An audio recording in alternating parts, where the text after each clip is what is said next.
And then I nearly crashed.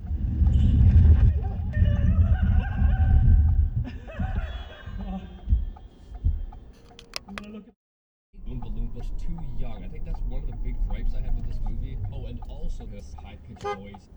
It's really off-putting to me, or scary. I don't know. Thoughts and prayers. Think again.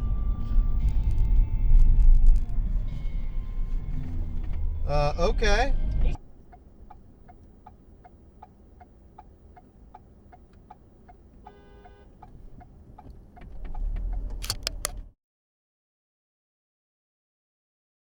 I know.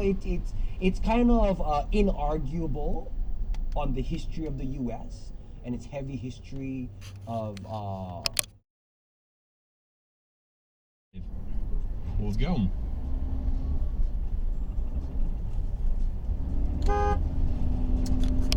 To the tomb.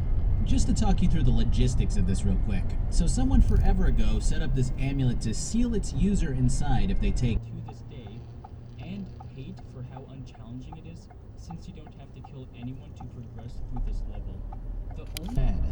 The team has run out of red, black, and gold kingdoms to ask about, and is now scrambling to find more backers in order to fill this niche. But I do believe Soulbound just because they never had enough money in the first place to accomplish the seemingly endless features that they intended to include.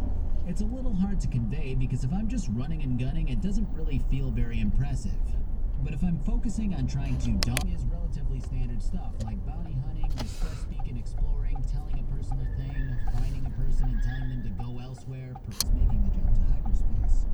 So then she goes on to explain that you are the last known Jedi, and that your existence is what causes the Sith. This Google Street View had not gone down, so I didn't know what to expect. Oh, really? You can see from the satellite view.